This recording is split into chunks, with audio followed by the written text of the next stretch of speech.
Vou trazer aqui um vídeo interessante que eu vi aqui na plataforma do TikTok, falando sobre a importância do DPS nos circuitos elétricos, tá?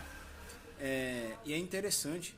Por que eu estou trazendo esse vídeo? Muitas vezes eu trago algumas informações técnicas da parte elétrica, mas se perceber que muitas pessoas acham que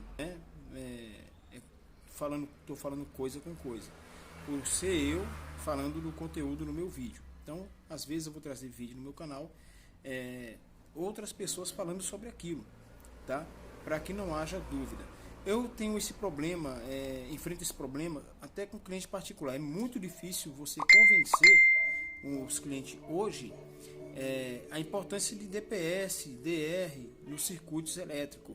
Porque as pessoas eles não querem colocar nem os disjuntores. Imagine só acrescentar mais esses itens aí, esses componentes aos seus circuitos.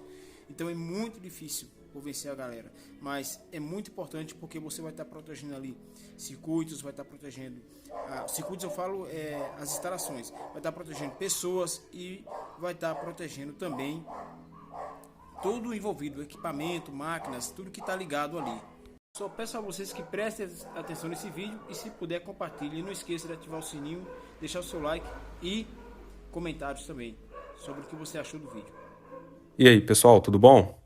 Nesse vídeo eu vou tentar sanar todas as dúvidas de vocês relacionadas à correta posição do disjuntor geral, IDR e DPS no quadro de distribuição. Vou mostrar o que diz a norma e o principal, vou mostrar o que pode acontecer se você instalar errado. Eu sei que para muita gente o DPS e o IDR é frescura, mas dá uma olhada nesse comentário.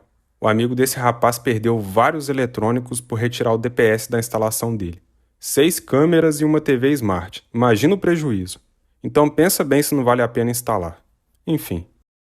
Antes de entendermos a posição dos dispositivos no quadro, precisamos definir qual tipo de aterramento iremos usar, pois só com base no esquema de aterramento é que podemos iniciar a correta ligação.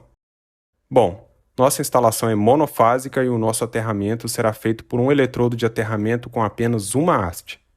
Esse sistema de aterramento será o TNS, onde tanto o neutro quanto o terra são ligados em um ponto da instalação e separados posteriormente.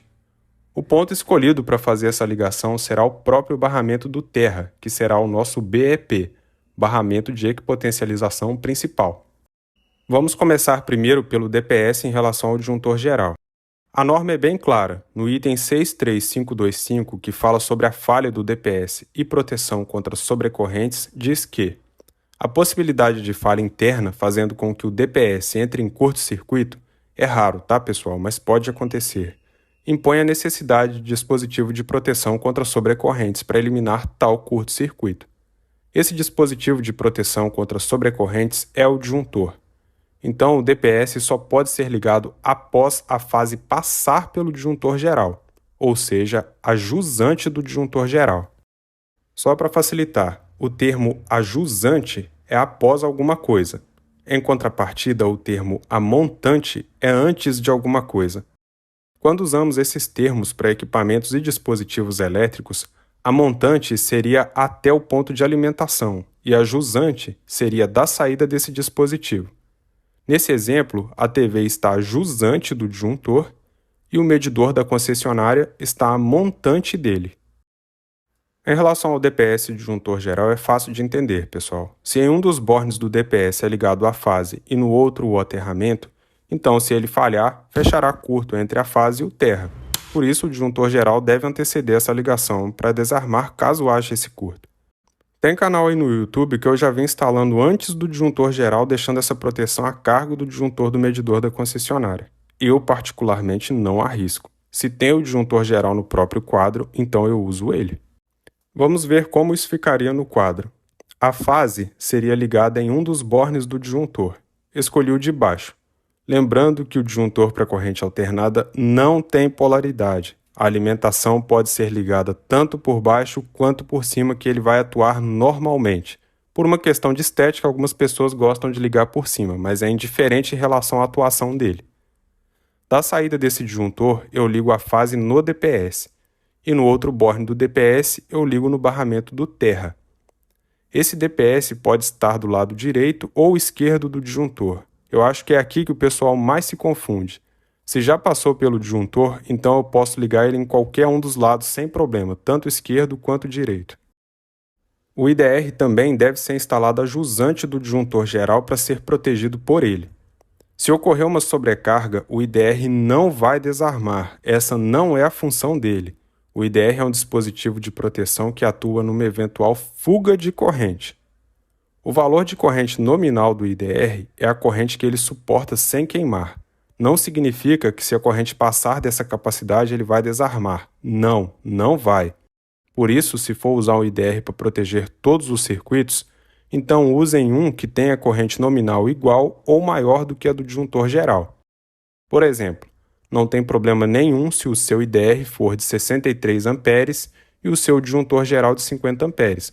O disjuntor simplesmente enxerga o IDR como um condutor, e como nós já sabemos, um condutor deve ter a capacidade igual ou maior do que a do dispositivo de proteção dele, que no caso é o disjuntor geral. Tanto o DPS quanto o IDR devem ser ligados após a fase passar pelo disjuntor geral, isso ficou claro. Mas e a coordenação entre o DPS e o IDR, como ficaria? Como vocês viram, o DPS é ligado em paralelo com o circuito, ou seja, a corrente não passa por ele. Quando um surto de sobretensão causado por um relâmpago ou variações na rede acontece, ele simplesmente absorve parte dessa sobretensão e manda o residual para o aterramento, não deixando ir para o equipamento. Se você ligar o DPS à jusante do IDR, ou seja, após a fase passar pelo IDR, se houver uma sobretensão, ela vai passar pelo IDR, o IDR não vai detectar nada porque essa não é a função dele, mas o DPS vai, e vai escoar esse surto para o aterramento. Quando o DPS faz isso, automaticamente gera uma fuga de corrente entre a fase e o terra, e o IDR vai detectar essa fuga e vai atuar desligando o circuito desnecessariamente. A NBR 5410 até permite esse tipo de ligação, consta no item 63526, mas tem uma nota onde informa que o IDR deve possuir imunidade de corrente de surto. Os IDRs do tipo S atendem a esse quesito. Como esses IDRs são mais difíceis de encontrar para comprar e quase ninguém se atenta a isso, então o correto é: sempre instale DPS antes do IDR, ou seja, a montante. Fazendo isso, os DPS podem escoar qualquer tipo de surto sem problema de desarmar o IDR no processo. No quadro, existem duas formas de instalação que eu acho as mais eficientes: colocando o DPS entre o disjuntor e o IDR ou o disjuntor entre o DPS e o IDR. Colocar o DPS entre o disjuntor e o IDR, vocês já me viram fazendo em outros vídeos. Vamos lá.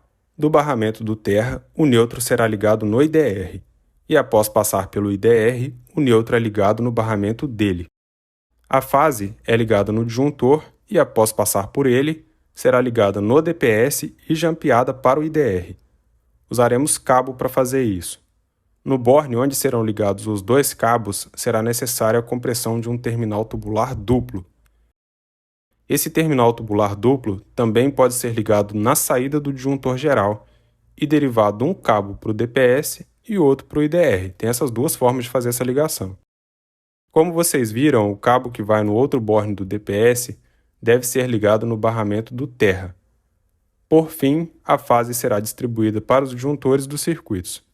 Inclusive, eu já ensinei a fazer esse jump com o cabo no vídeo de como instalar o quadro monofásico.